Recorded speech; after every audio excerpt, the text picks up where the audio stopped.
4 de novembro, Café com Deus Pai. A mensagem de hoje é um coração grato. O versículo de leitura de hoje é: O Senhor vive, bendita seja a minha rocha, exaltado seja Deus, o meu Salvador. Está em Salmos 18, versículo 46. Viver em gratidão e louvor a Deus vai muito além de um simples obrigado, dito após recebermos algo.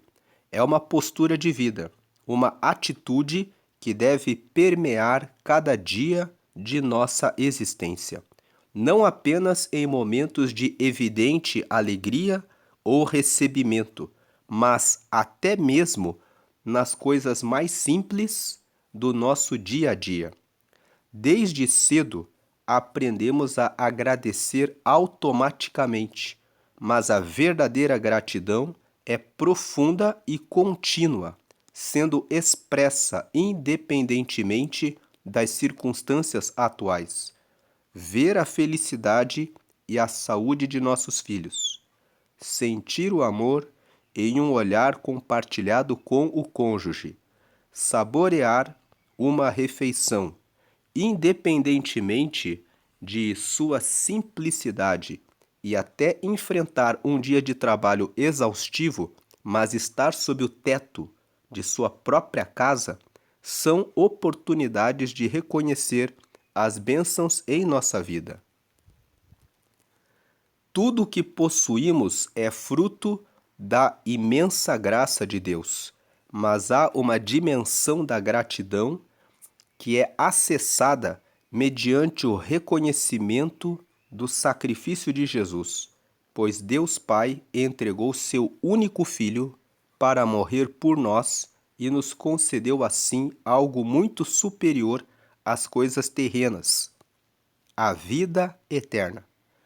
Que seu respirar seja um constante lembrete da bondade e da fidelidade de Deus, pois a verdadeira felicidade não está nos bens materiais conquistados por esforço próprio, mas em ter conosco a presença de Jesus, o autor e consumador da nossa fé. Independentemente do que você esteja vivendo, seja grato. Não permita que a insatisfação tome o lugar da gratidão em seu coração e nunca perca Jesus de vista, pois quem tem Jesus tem tudo. A frase de hoje é: tudo o que falta em você e para você sobra em Jesus. Lendo mais uma vez: tudo o que falta em você e para você sobra em Jesus. Hoje é o dia 308 de 365. Nós estamos nos últimos dias do ano e nós comentamos no dia 1º de novembro que você pode fazer um propósito de oração pela sua família, pela sua vida, primeiramente, e pela sua família. Então, se você não entrou nesse propósito, eu faço um convite a você, que você pegue uma folha de papel, escreva 60 dias de oração pela minha vida e pela minha família, e que você comece a orar todos os dias. Você não precisa usar muito tempo. Gaste 5 minutos e faça uma oração pela sua própria vida, pedindo: Deus, em nome de Jesus, eu peço a salvação da minha vida, a graça do Teu Espírito Santo, a saúde para servir ao Senhor e às pessoas da minha casa, e também a força para o trabalho e a alegria para trazer o ânimo para os que estão ao meu redor. Peço que o Senhor me dê paz e que o Senhor afaste de mim aqueles que praticam o mal e me apresenta pessoas que façam o bem, que possam ser amigos, que tragam o teu reino para perto de mim, para minha casa e para minha família. E depois você ora pelos seus familiares. abençoa a minha esposa, você que é esposa, abençoe o seu marido, abençoe os filhos de vocês, dizendo abençoa os meus filhos, que eles encontrem sabedoria do Espírito Santo, que eles encontrem pessoas e amigos que sejam guiados pelo Espírito Santo. É importante orar pelos amigos dos nossos filhos, porque o diabo, ele muitas vezes ataca as nossas famílias colocando más amizades, apresentando pessoas que ensinam o mal para os nossos filhos, trazendo o mal para dentro da nossa casa. Então, ore por esses propósitos. Ore para que você tenha sabedoria no cuidado das alimentações da sua casa. Corte o excesso de açúcar. Você que toma muito refrigerante, o refrigerante faz mal. Beba água com frutas. Beba mais água.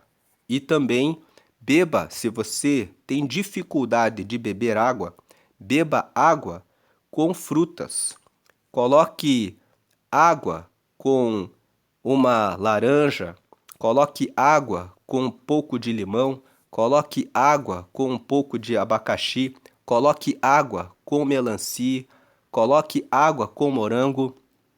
Faça isso, mas não coloque açúcar, porque o açúcar tem gerado muitas pessoas com diabetes e muitas pessoas têm ficado com problemas de visão, problemas de circulação, porque tem sido colocado dentro de casa o hábito de se consumir muito açúcar.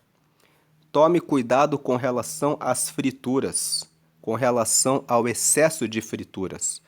Prepare mais alimentos cozidos.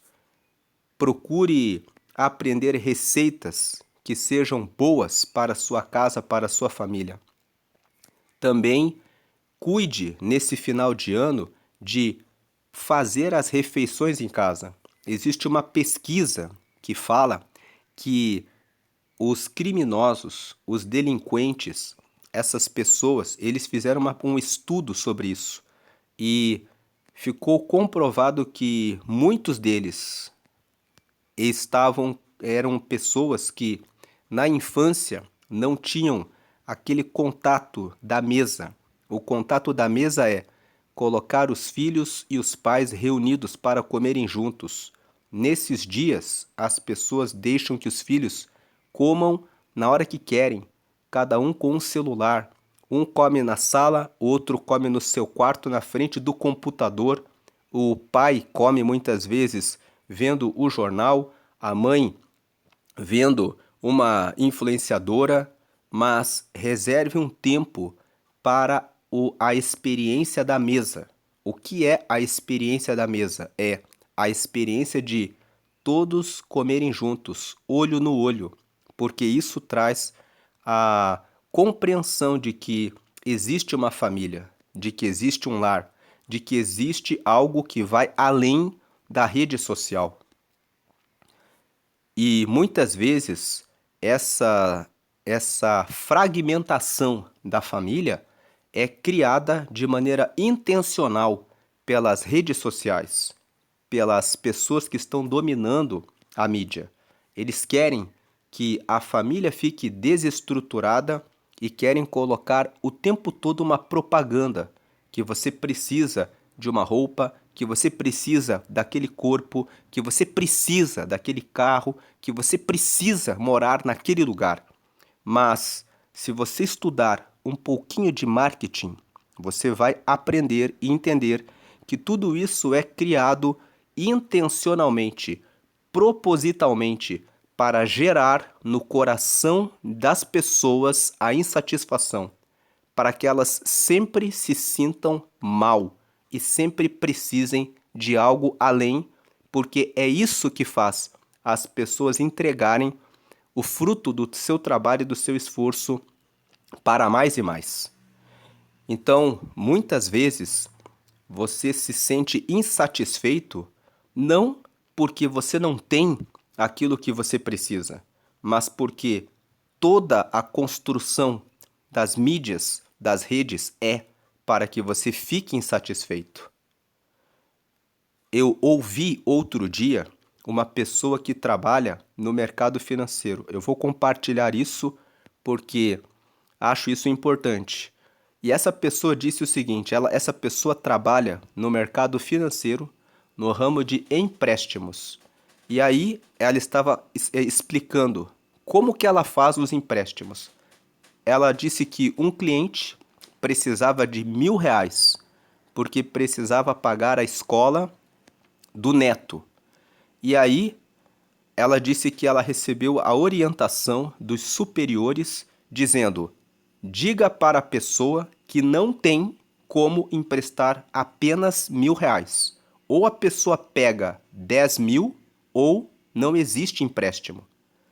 E aí ela estava explicando que o superior estava dizendo: nós temos que garantir o empréstimo maior, porque aí a comissão é maior. Então veja que essa é uma atitude que ela podia fazer o empréstimo de 1.000, mas ela queria levar o cliente a emprestar 10.000 para colocá-lo em uma dívida maior e dizer para a pessoa: você não quer comprar um celular novo? De repente o senhor pode pegar esses 10.000 e comprar um carro novo. De repente o senhor pode trocar a sua cozinha. De repente o senhor pode atender a um pedido da sua esposa. E aquele senhor, que era o cliente, precisava apenas daqueles R$ 1.000 para pagar a mensalidade da escola do neto. Então nós vemos que essa orientação daquele superior é: você precisa garantir a sua comissão. Ela pode fazer os empréstimos. As pessoas precisam de empréstimos, mas ela pode fazer os empréstimos de acordo com as necessidades de cada pessoa. Ela vai ganhar as comissões dos empréstimos que ela vai fazer, e ela vai fazer e vai ganhar aquilo que ela precisa. Deus é fiel. Talvez você está ouvindo essa mensagem e trabalha com isso. Seja honesto, você não precisa fazer isso. A palavra de Deus fala no Salmo 23, o Senhor é meu pastor e nada me faltará. Coloque a sua cota de vendas na mão de Deus. Deus sabe o que você precisa. Ele não vai deixar faltar para você o que você precisa, porque Ele é benigno e Ele é fiel. Ele não mente. Lá em Mateus, no capítulo 6, no versículo 25 até o versículo 34, está escrito que Deus cuida de nós. Vamos ler esse texto aqui. Aqui em Mateus, capítulo 6, nós vamos começar a ler o versículo 25. Veja aqui. Por isso eu digo a vocês, não se preocupem com a comida e com a bebida que precisam para viver, nem com a roupa que precisam para se vestir. Afinal, será que a vida não é mais importante do que a comida? E será que o corpo não é mais importante do que as roupas? Agora o 26. Vejam os passarinhos que voam pelo céu. Eles não semeiam, não colhem, nem guardam comida em depósitos. No entanto, o Pai de vocês, que está no céu, dá de comer a eles. Será que vocês não valem muito mais do que os passarinhos? Agora o 27. E nenhum de vocês pode encompridar a sua vida, por mais que se preocupe com isso. 28. E por que vocês se preocupam com roupas? Vejam como crescem as flores do campo. Elas não trabalham nem fazem roupas para si mesmas. 29. Mas eu afirmo a vocês que nem mesmo Salomão, sendo tão rico, usava roupas tão bonitas como essas flores. Quem conhece a história do rei Salomão sabe que ele foi o rei mais rico de Israel. Ele foi responsável pela construção do templo de Israel, que ele colocou ouro, prata, colocou todos os metais mais nobres na construção do templo. E Jesus estava dizendo aqui no 29, mas eu afirmo a vocês que nem mesmo Salomão, sendo tão rico, usava roupas tão bonitas como essas flores. 30. É Deus quem veste a erva do campo, que hoje dá flor e amanhã desaparece, queimada no forno. Então é claro que ele vestirá também vocês, que têm uma fé tão pequena. 31. Portanto, não fiquem preocupados perguntando onde é que vamos arranjar comida, ou onde é que vamos arranjar bebida, ou onde é que vamos arranjar roupas. 32. Pois os pagãos são aqueles que não acreditam em Deus. Os pagãos é que estão sempre procurando essas coisas. O Pai de vocês, que está no céu, sabe que vocês precisam de tudo isso. 33. Portanto, ponham em primeiro lugar na sua vida o reino de Deus e aquilo que Deus quer, e Ele lhes dará todas essas coisas. 34. Por isso, não fiquem preocupados com o dia de amanhã, pois o dia de amanhã trará as suas próprias preocupações. Para cada dia, bastam as suas próprias dificuldades. Então, nós vemos que Jesus, nesse discurso, disse que podemos confiar nele.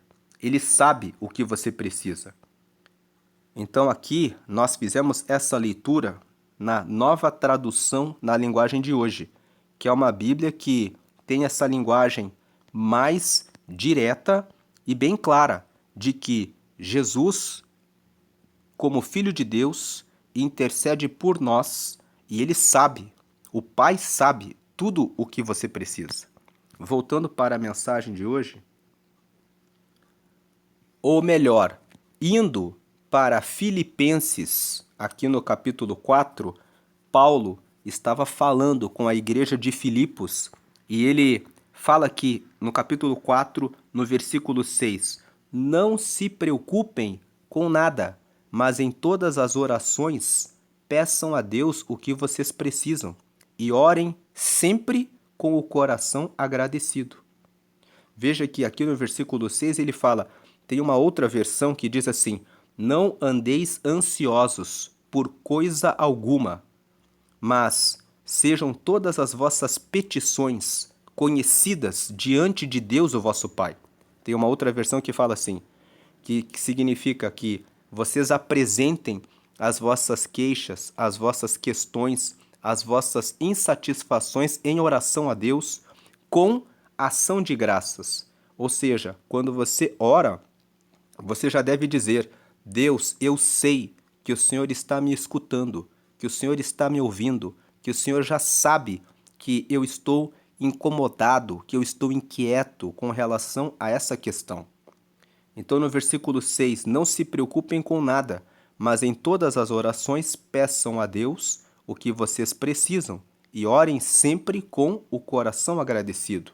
Ou seja, orem já agradecendo, já sabendo que a graça maior, que é a da vida e que é a da força para conseguir aquilo que você precisa, já estão com você. Talvez você seja um pai ou uma mãe que agora, nesse período de final de ano, tem filhos que vão querer presentes no Natal. Talvez você já esteja pensando nisso, porque todo o comércio está girando em torno disso, de dizer assim, vamos abrir a nossa decoração de Natal agora, venham nos visitar. E talvez você esteja passando por uma situação e está pensando, como que eu vou fazer? Incentive os seus filhos a orar. Mostre a palavra de Deus. Ensine os seus filhos desde pequenos a você tem um pai que está no céu. Eu tenho limites como seu pai. Você que é a mãe diga que você tem os seus limites. Não queira dar tudo aquilo que você não pode. Muitas vezes Deus quer que você instrua os seus filhos no caminho dele, para que eles possam pedir a Deus. E Deus pode atender às orações deles. Ouvi outro dia o testemunho de uma menina de 7 anos, que ela disse, a minha mãe me ensinou a orar, e eu queria ganhar um curso de balé. E ela disse, eu orei a Deus, e Deus preparou um projeto no lugar que ela morava, que começava a trazer o balé para o lugar em que ela morava. E ela estava agradecida a Deus dizendo que o meu milagre foi esse. Eu queria isso e Deus me atendeu. Então tem coisas que nós não podemos, mas Deus pode. Então, ao invés de ficar preocupado, preocupada, ensine todos da sua casa a buscarem a Deus. Então, lendo mais uma vez aqui, no versículo 6, não se preocupem com nada. A outra versão diz assim: não andeis ansiosos por coisa alguma, mas em todas as orações peçam a Deus. A outra versão diz assim: mas todas as vossas inquietações sejam conhecidas diante de Deus em oração. E aí aqui diz: peçam a Deus o que vocês precisam e orem sempre com o coração agradecido. A outra versão diz assim: e sejam as orações apresentadas a Deus com ação de graças, já com a gratidão no coração. Fazendo isso, veja o que diz o versículo 7, e a paz de Deus, que ninguém consegue entender, guardará o coração e a mente de vocês, pois vocês estão unidos com Cristo Jesus. No momento em que vocês agradecerem, não se preocuparem, lançarem as ansiedades diante de Deus em oração, e já agradecendo, vocês vão receber o que diz o versículo 7, a paz de Deus. A paz de Deus que ninguém consegue entender. Guardará o coração e a mente de vocês, pois vocês estão unidos com Cristo Jesus. É por isso que essa palavra de gratidão muitas vezes é pregada nas igrejas e as pessoas ficam sentadas ouvindo e muitas vezes elas murmuram e dizem: gratidão, gratidão, gratidão do quê? Porque elas não conseguem descansar em Deus. Mas quando você coloca as questões diante de Deus, Deus opera os seus milagres. Aquilo que você não pode, Ele pode fazer. Aquilo que não existe perto de você, Deus pode trazer. Ele faz quando você descansa nele. Ele traz essa paz. Então, creia em Deus, porque Ele sabe do que você precisa e, repetindo o Salmo 23, o versículo 1, o Senhor é meu pastor e nada me faltará. A pergunta é, o Senhor é o seu pastor? Ou você mesmo é o seu pastor?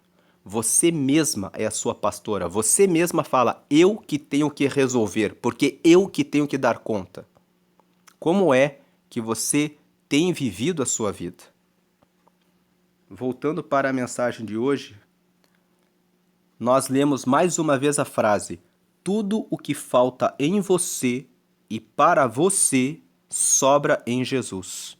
Talvez o que falta em você é autoconfiança, porque muitas vezes tem algumas pessoas que ficam olhando as redes sociais e se comparando com outras pessoas. E muitas vezes você olha a vida da outra pessoa e pensa: essa pessoa tem mais sorte, é mais bem-sucedida, é mais bonita, é mais inteligente, tem uma família melhor, mora em um lugar melhor, tem um carro melhor, fez uma viagem melhor.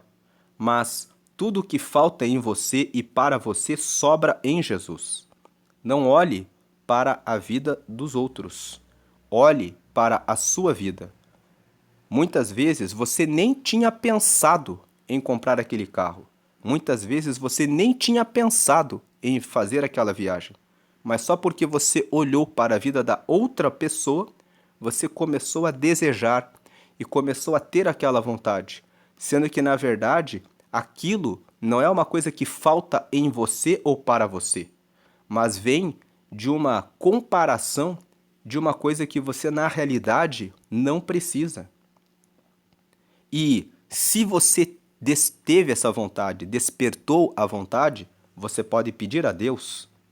Você pode dizer: Deus, eu vi que aquela pessoa recebeu aquela bênção. Ele é teu filho, ela é tua filha, eu também sou teu filho, eu também sou tua filha. Me dá um recurso, me prepara uma condição. Você pode pedir isso a Deus.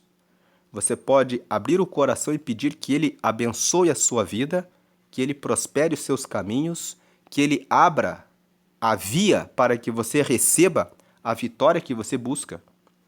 Só seja uma pessoa diligente, porque tem aquelas pessoas que são preguiçosas, e elas vivem só cobiçando. Provérbios, capítulo 13, versículo 4 diz que o preguiçoso muito deseja, mas nada alcança.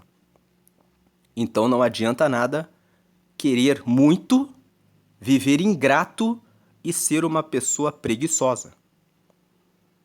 Porque nós lemos lá em Filipenses 4:6: Não andeis inquietos por coisa alguma, mas sejam todas as vossas petições conhecidas diante de Deus em oração, com ação de graças. Você tem orado? Você tem lido a palavra? Você tem colocado Deus em primeiro lugar na sua vida para que Ele possa ser verdadeiramente o seu pastor? Porque se o Senhor é o meu pastor, nada me faltará. Lendo mais uma vez a frase aqui, no topo: tudo o que falta em você e para você sobra em Jesus. Ele é o dono de todas as coisas. O Salmo 24, versículo 1 diz assim: Do Senhor é a plenitude da terra, e todos os que nela habitam. Então fique com essa palavra. A palavra de hoje aqui, voltando aqui no topo da tela, é um coração grato. Veja que o texto de hoje é esse salmo: O Senhor vive, o teu Senhor vive. Bendita seja a minha rocha. Exaltado seja Deus, o meu Salvador. Acima de todas essas coisas dessa terra, existe uma vida eterna. Agora eu quero focar em um outro assunto. Se hoje você partir, Deus enviou Jesus para nos dar a vida eterna. Veja aqui esse parágrafo aqui, o terceiro parágrafo. Tudo o que possuímos é fruto da imensa graça de Deus, mas há uma dimensão da gratidão que é acessada mediante o reconhecimento do sacrifício de Jesus, pois Deus Pai entregou seu único Filho para morrer por nós e nos concedeu assim algo muito superior às coisas terrenas, que é a vida eterna. Se você partir hoje, todas as suas preocupações vão ficar aqui nessa vida. Para onde vai a sua alma? Você já pensou? Deus deu um presente maior para nós. Ele enviou Jesus para morrer por toda a humanidade, para que todo aquele que recebe Jesus se torne filho de Deus, receba o Espírito Santo e tenha a vida eterna. O que é a vida eterna?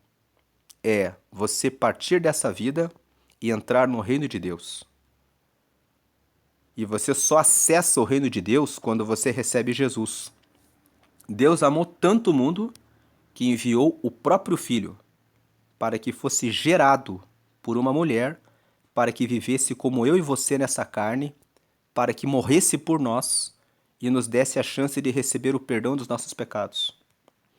Então, se você recebe Jesus, você se torna filho de Deus, você recebe o Espírito Santo, que é o Espírito de Deus morando em você nessa vida, e recebe a vida eterna. Quando você partir, você sabe que você vai estar com Ele. Então eu faço um convite agora. Creia em Jesus e faça uma oração comigo para receber Jesus em seu coração, para que você possa segui-lo, para que você receba a vida eterna. Você que ainda não fez isso, pode fazer isso agora, fazendo essa oração. Diga assim: Senhor Jesus, eu te recebo como meu único e suficiente Salvador. Perdoa todos os meus pecados e me recebe, ó Deus, como teu filho ou como tua filha. Me dá o teu Espírito Santo para te seguir nessa vida até a eternidade e registra o meu nome no céu, no livro da vida, e sela com teu sangue, em nome de Jesus. Amém. Com essa oração, você recebeu Jesus na sua vida, você recebeu o perdão de seus pecados, você agora é um filho, é uma filha de Deus, e você recebeu o Espírito Santo na sua vida. E o seu nome foi escrito no livro da vida que está no céu. Lá em Apocalipse, no capítulo 20, está escrito que um dia haverá o julgamento final, e os que estiverem com o nome registrado no livro da vida vão entrar diretamente para a vida eterna, e os outros vão ser julgados pelo livro das obras. O livro das obras mostra tudo o que as pessoas fizeram ao longo dessa vida. cada um será julgado de acordo com o que fez. E aqueles que tiveram a chance de receber a Jesus e não o receberam, serão condenados. Isso está em João, no capítulo 3, ali no versículo 16. Se você ler os versículos seguintes, o 17, o 18, o 19, o 20 e o 21, o 17 fala que o Filho veio não para condenar o mundo, mas para salvar o mundo. Mas aí o versículo seguinte fala: mas aqueles que não aceitam a luz não vêm para a luz, porque eles não querem receber a Jesus, e esses serão condenados. Mas você que recebeu a Jesus está salvo. Procure uma igreja que prega que só Jesus deve receber as suas orações. Você não precisa orar para nenhum anjo, para nenhum santo, para nenhuma imagem. Existem pessoas que seguem esses ritos, mas lendo a Bíblia, Jesus fala que ele é o caminho, a verdade e a vida, e ninguém vem ao Pai a não ser por ele. Então só Jesus leva para o Pai, ninguém mais. Se você orar ou rezar ou pedir algo para anjos, para santos ou para imagens, a sua oração fica sem chegar ao Pai. Só Jesus leva ao Pai. Então essa é a meditação de hoje, que você possa agradecer a Deus, que o Senhor seja o seu pastor, porque nada lhe faltará. Lembre-se de fazer esse propósito de oração. Talvez você não começou no dia 1º de novembro, mas coloque propósito de oração e ore todos os dias 5 minutos pela sua vida primeiro e depois pela sua família. Use esse tempo. Use a experiência da mesa na sua casa. E se você tiver a chance, faça a oração você sozinho com Deus. Ensine o seu cônjuge, os seus filhos a fazerem também essa oração e depois façam essa oração de mãos dadas em família, para que vocês fortaleçam a família, para que Deus possa estar no meio da sua família. A palavra-chave de hoje é gratidão. Agora nós vamos para a leitura bíblica. Nós vamos ler 1 João, capítulo 5. Mas antes de ler 1 João, capítulo 5, vamos fazer uma oração.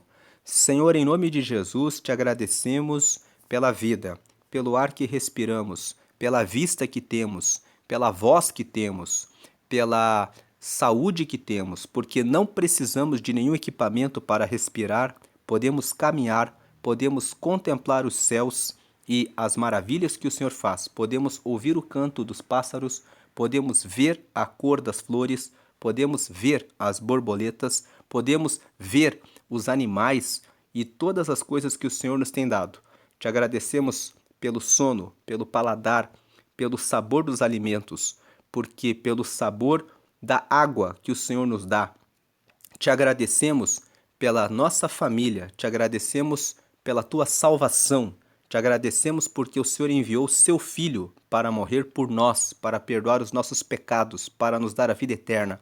Te agradecemos porque o Senhor é sempre bom e o Senhor nos ouve, o Senhor escuta as nossas orações e o Senhor tem o Espírito Santo que mora em nós, que nos ajuda, que nos conforta, nos consola, nos ensina, nos orienta e nos inspira para conseguirmos aquilo que nunca imaginamos e nunca havíamos pensado, porque o Senhor tem esse poder. A tua palavra fala, lá em Jeremias 33:3, clama a mim e eu te responderei e eu te mostrarei coisas extraordinárias que você não sabe, que você não conhece. A sua palavra fala em 1 Coríntios, capítulo 2, versículo 9, aquilo que o olho não viu, o ouvido não ouviu e nem subiu ao coração do homem, são essas coisas que o Senhor tem preparado para aqueles que o amam. Então, o Senhor tem muito mais além daquilo que nós pedimos ou daquilo que nós pensamos, como diz a tua palavra em Efésios, no capítulo 3, no versículo 20, que ora, aquele que tem, que é todo poderoso para fazer muito mais além, abundantemente daquilo que nós pedimos ou pensamos. Então, que o Senhor venha cuidar de cada pessoa que deposita agora fé, confiança e esperança no Senhor, que os seus filhos recebam a resposta, a provisão, a providência, a solução, a cura, a resposta daquilo que estão buscando do Senhor. Abençoa cada um dos teus filhos, cada uma das tuas filhas, cada uma das famílias, derramando sabedoria, inteligência, discernimento, entendimento, conselho, prudência, para que possam entender a tua vontade.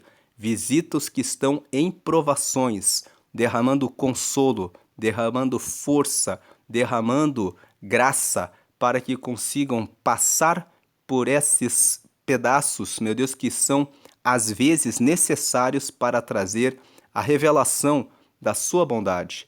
Muitas vezes o Senhor nos prova para que nós possamos dar um salto de fé e ver que o Senhor realmente sempre esteve conosco, cuidando de nós. Aquele que se sente solitário, eu peço que o Senhor agora derrame, glórias a Deus, aleluia, Senhor Jesus, a tua bênção. A tua palavra fala no Salmo 68 que o Senhor é pai de órfãos, que cuida da viúva e que faz que o solitário viva em família. Então eu peço que o Senhor apresente lugar em que essa pessoa possa receber apoio, conselho, amigos e possa, meu Deus, receber até mesmo a bênção de uma vida conjugal abençoada pelo Senhor, porque o Senhor tem todas as bênçãos para todos aqueles que confiam no Senhor e o Senhor sabe, como nós lemos na mensagem de hoje, que todas as nossas questões sejam apresentadas em oração ao Senhor com ação de graças, porque o Senhor é Deus, o Senhor é Pai e o Senhor não esquece de nenhum daqueles que buscam a sua bênção e a sua salvação, porque o Senhor é sempre bom, o Senhor é sempre bom e o Senhor ama a todos os seus filhos e nós te agradecemos por isso hoje, em nome do Pai, do Filho e do Espírito Santo. Amém. Deus abençoe. Agora nós vamos ler 1 João capítulo 5, que é a leitura bíblica de hoje. 1 João capítulo 5. Antes de lermos 1 João capítulo 5, vamos dizer aqui que esse livro é uma carta que foi escrita por João. Esse João foi discípulo de Jesus e ele escreveu o Evangelho de João. Ele escreveu o Evangelho de João para falar a respeito de Jesus. Depois ele escreveu 3 cartas. Essa aqui é a primeira. 1 João, depois ele escreveu 2 João e depois ele escreveu 3 João. São 3 cartas que tem na Bíblia de João. E no final da vida dele, ele foi condenado porque ele pregou a respeito de Jesus. E ele foi preso, ele foi exilado. Ele foi colocado na ilha de Patmos. E na ilha de Patmos ele recebeu as revelações do Apocalipse. Então ele escreveu sobre as coisas futuras, porque Jesus trouxe para ele em revelações, quando ele estava na ilha de Patmos, aquilo que vai acontecer no futuro. E ele escreveu no livro de Apocalipse. Então aqui nós estamos lendo a primeira carta de João. Essa primeira carta tem 5 capítulos. Hoje nós vamos ler o último capítulo. Nós realizamos a leitura dos outros capítulos anteriores nas mensagens do dia 28, 29 e 30 de outubro. Então se você quer ler 1 João, você quer ler 1 João, o capítulo 1, 2, 3 e 4, você pode acessar a mensagem do dia 28, 29 e 30 de outubro e a mensagem de ontem, que foi dia 3 de novembro. Nesses 4 dias foram feitas as leituras dos 4 capítulos anteriores. Cada um dos capítulos nós fizemos uma breve apresentação do capítulo. Aqui no capítulo 5, João termina falando para nós o seguinte, versículo 1. Todos aqueles que creem que Jesus é o Messias são filhos de Deus. Jesus é o Messias. Messias significa Salvador. Então aqui no versículo 1 ele está dizendo, todos aqueles que acreditam que Jesus é o Salvador são filhos de Deus. Todos aqueles que recebem Jesus como Salvador são filhos de Deus. Então se você recebeu a Jesus na oração que nós fizemos, você agora é um filho de Deus. está aqui em 1 João capítulo 5. Aqui, e quem ama um pai, ama também os filhos desse pai. Ele está dizendo, quem ama a Deus, também ama Jesus. Versículo 2. Nós sabemos que amamos os filhos de Deus quando amamos a Deus e obedecemos aos seus mandamentos. Então, o versículo 2 mostra, você mostra que ama a Deus e que tem comunhão com os outros irmãos que também acreditam em Deus quando nós obedecemos os seus mandamentos. Versículo 3, pois amar a Deus é obedecer aos seus mandamentos, e os seus mandamentos não são difíceis de obedecer. Tem muitas pessoas que frequentam a igreja, mas elas não obedecem à palavra. Elas escutam que não devemos fazer certas coisas porque desagrada a Deus, mas elas fazem. E elas dizem, amamos a Deus. Mas o versículo 3 fala, amar a Deus é obedecer aos seus mandamentos. E os seus mandamentos não são difíceis de obedecer. 4, por quê? Porque todo filho de Deus pode vencer o mundo. Assim, com a nossa fé, conseguimos a vitória sobre o mundo. Então, quem acredita em Deus e acredita que é filho de Deus, olha para as coisas do mundo e diz, isso não é para mim, porque eu sou um filho de Deus. Versículo 5, quem pode vencer o mundo? Somente aquele que crê que Jesus é o Filho de Deus. Versículo 6, Jesus Cristo é aquele que veio com a água do seu batismo e com o sangue da sua morte.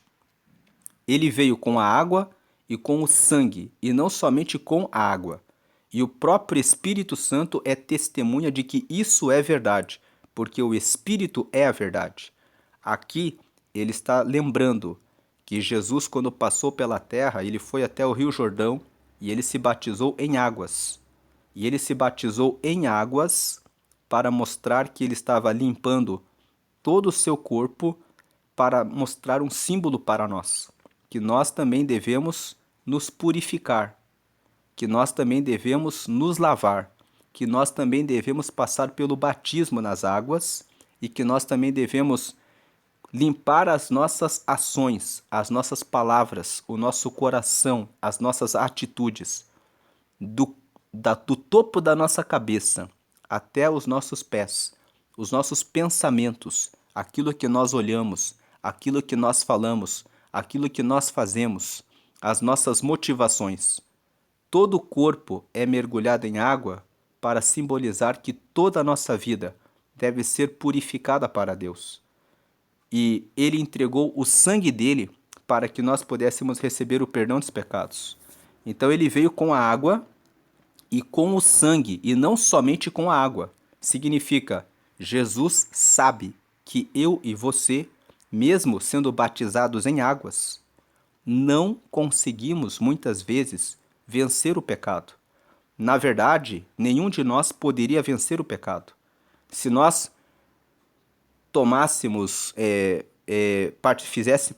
nos batizássemos e saíssemos da água, teríamos que tomar muitos banhos. E ainda assim, não seríamos lavados dos pecados. Por isso que ele fala aqui, ele veio com a água e com o sangue, e não somente com a água. Ele veio com o sangue, porque quando ele entregou a vida dele, nós quando somos batizados, você que já é batizado sabe, mesmo sendo batizados, vez por outra, acontece de vir algum pensamento, de vir alguma coisa que é pecado. Mas podemos clamar o sangue de Jesus, e o sangue de Jesus nos purifica de todo pecado. E o próprio Espírito Santo é testemunha de que isso é verdade, porque o Espírito é verdade. Agora, versículo 7, há 3 testemunhas. Versículo 8, o Espírito, a água e o sangue. E esses 3 estão de pleno acordo. Então, há 3 testemunhas que nós somos filhos de Deus. O Espírito em letra maiúscula é o Espírito Santo. Quando você recebe a Jesus, você recebe o Espírito Santo. O Espírito Santo mora em nós. A água significa o batismo nas águas. Eu me batizei nas águas significa eu entreguei a minha vida para Deus. A água Jesus foi batizado nas águas. Ele se limpou nessa vida para ser o nosso Salvador. E o sangue de Jesus. que é o sangue de Jesus, é um sangue puro. Todos aqueles que clamam pelo sangue de Jesus são limpos dos seus pecados. E esses três estão de pleno acordo. Se eu tenho Espírito Santo, se eu me batizo nas águas e se eu clamo pelo sangue de Jesus para me limpar dos meus pecados todos os dias, então eu sou de Deus. Versículo 9. Nós aceitamos o testemunho dos seres humanos, mas o testemunho de Deus tem mais valor. E esse é o testemunho que Deus deu a respeito do seu Filho. Aqui, voltando no versículo 8. Jesus, ele era cheio do Espírito Santo. Se você ler o Evangelho de Lucas, você vai ver que ele já era cheio do Espírito Santo. Quando Maria estava com Jesus no seu ventre, ela foi visitar Isabel, que estava grávida de João Batista. E a Bíblia conta que quando ela visitou Isabel, João Batista, ainda no ventre, foi cheio do Espírito Santo. A Bíblia conta que ele saltou no ventre dela, de alegria, porque viu que Jesus estava gerado no ventre de Maria. Então ele já era cheio do Espírito Santo.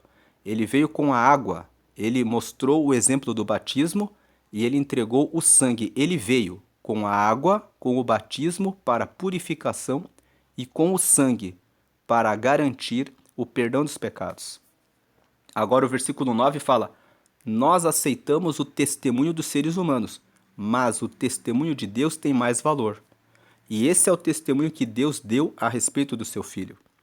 Versículo 10, e quando ele fala aqui, e esse é o testemunho que Deus deu a respeito do seu Filho, ele está dizendo, esse é o testemunho, ele deu o Espírito Santo, o batismo e o sangue dele, para mostrar que ele verdadeiramente perdoa os pecados.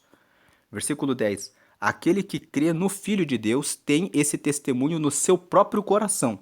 Agora o 10 fala que nós, que recebemos a Jesus, recebemos o Espírito Santo, quando nós nos batizamos e pedimos o perdão todos os dias dos nossos pecados, nós temos também esses três testemunhos. Temos o Espírito Santo, o batismo, que é a água, e o sangue de Jesus, que nós clamamos para pedir perdão dos nossos pecados. Mas quem não crê em Deus, faz de Deus um mentiroso, porque não crê no testemunho que Deus deu a respeito do seu Filho.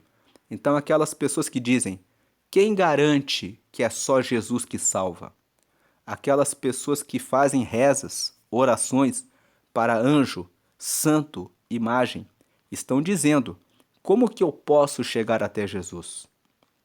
Mas o texto fala aqui, quem não crê em Deus faz de Deus um mentiroso, porque foi Deus que constituiu Jesus como o único Salvador. Então, quem não crê em Deus, não segue por esse caminho que foi Deus que deu, faz de Deus um mentiroso. É como se você dissesse, isso aí que Deus falou não é verdade, porque não crê no testemunho que Deus deu a respeito do seu Filho.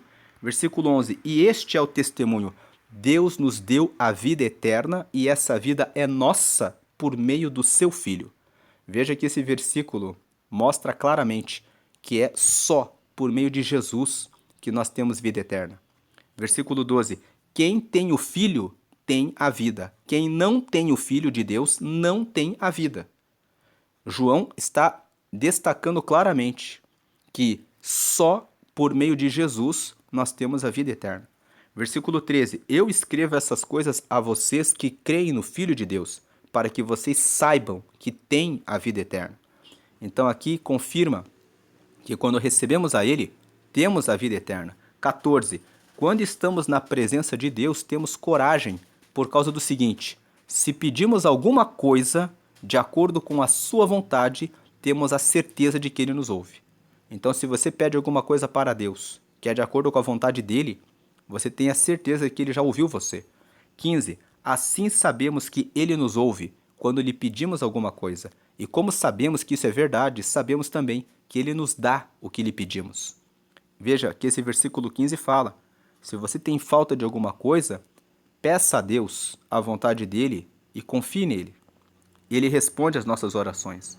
16. Se alguém vê o seu irmão cometer algum pecado que não traz a morte, deve orar a Deus e Ele dará vida a essa pessoa. Isso no caso de pecados que não trazem a morte. mas há pecado que traz a morte. E eu não digo que vocês orem a respeito desse pecado. O versículo 16, ele começa a falar a respeito dos nossos pecados. Existem pecados que ele está dizendo que existem uma categoria de pecados, que são pecados que, se você vê alguém cometendo pecado, ore pela pessoa. Tem muitas pessoas que veem os irmãos cometendo pecados e eles criticam, apontam o dedo. Fale com o seu irmão. Lá em Mateus, no capítulo 18, Jesus fala que você deve ajudar o seu irmão. E se você sabe que ele fez alguma coisa errada, fale com ele em particular. Só depois você deve chamar uma ou duas testemunhas e falar com essa pessoa para que a pessoa corrija o seu comportamento. Se a pessoa insistir, aí sim você leva para a igreja. Mas o primeiro passo é falar com a pessoa, orar pela pessoa. Então aqui o versículo 17, toda maldade é pecado, porém há pecados que não trazem a morte. 18, sabemos que os filhos de Deus não continuam pecando, porque o Filho de Deus os guarda, e o maligno não pode tocar neles. Versículo 19, sabemos que somos de Deus e que o mundo todo está debaixo do poder do maligno. Veja o versículo 19, o mundo está debaixo do poder do maligno. É por isso que o mundo muitas vezes quer colocar insatisfação em você. Voltando na mensagem de hoje da gratidão, muitas vezes o maligno quer tirar a alegria do seu coração, colocando, plantando no seu coração coisas do mal, despertando cobiças, desejos, para que você largue o caminho de Deus e corra atrás das coisas dessa vida que vai passar, para que você perca a vida eterna. 20. Sabemos também que o Filho de Deus já veio e nos deu entendimento para conhecermos o Deus verdadeiro. A nossa vida está unida com o Deus verdadeiro, unida com o seu Filho, Jesus Cristo. Este é o Deus verdadeiro. E esta é a vida eterna. Versículo 21. Meus filhinhos, cuidado com os falsos deuses. Nessa frase, cuidado com os falsos deuses, cuidado com o Deus dinheiro, cuidado com o Deus carreira profissional, cuidado com o Deus a vaidade de dizer que eu ocupo esse ou aquele cargo, pensando que você é alguém por causa desse cargo. Cuidado com os falsos deuses. Às vezes o seu Deus é o seu marido, é a sua esposa, ou às vezes é o seu filho, ou às vezes é o seu pai, ou às vezes é alguém que você idolatra.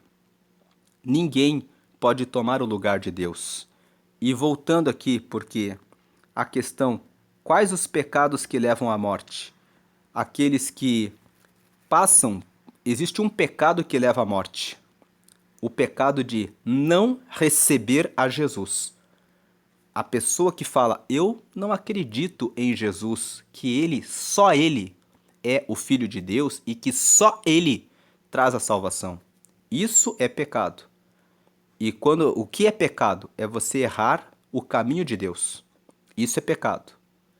Então, pecado é errar o caminho de Deus. Beber é pecado e fumar é pecado, por quê? Porque você está destruindo o corpo. E quem deu o corpo para nós é Deus. Nós temos a missão de cuidar do nosso corpo. Então, por isso que a prostituição, o adultério é pecado. E a fornicação, que é o relacionamento íntimo entre solteiros, é pecado. Porque você coloca a intimidade para o prazer individual, sendo que Deus criou o prazer entre o homem e a mulher para a construção da família. Então, o pecado existe um motivo para alguma coisa ser pecado. É porque você erra o objetivo para o que você foi criado. E Deus enviou o Filho dele para morrer por nós. O pecado que traz a morte é, eu não acredito que só Jesus leva a salvação. Eu posso rezar para um santo, porque é ele que vai me levar até Deus. Isso é pecado. E esse pecado leva à morte. Qual é a morte? Morte espiritual. Quem não crê no Filho está condenado. Então, não tem como você orar dizendo: Deus, salva aquela pessoa, mesmo que ela não acredite no Filho. Se ela peca porque ela não acredita no Filho de Deus, esse pecado traz a morte, e traz a morte eterna. E contra esse pecado não há nenhuma oração que possa salvar a pessoa. Eu posso orar por alguém que até cometeu muitos adultérios. Eu posso dizer: Deus, perdoa aquela pessoa, limpa ela dos adultérios. Mas eu não posso orar por alguém que fala: eu não acredito em Jesus. Porque esse pecado, quem não crê no Filho, não tem a vida. Então, o pecado que traz a morte é o pecado que é contra o Filho de Deus, que é contra o reino de Deus. Existe um outro pecado: eu não acredito em Deus. Esse é um pecado que leva à morte. São pecados que ele fala aqui: não ore por isso. Então, essa é a mensagem de hoje. Deus abençoe a sua vida. Permaneça sempre com Ele, hoje e sempre. Amém.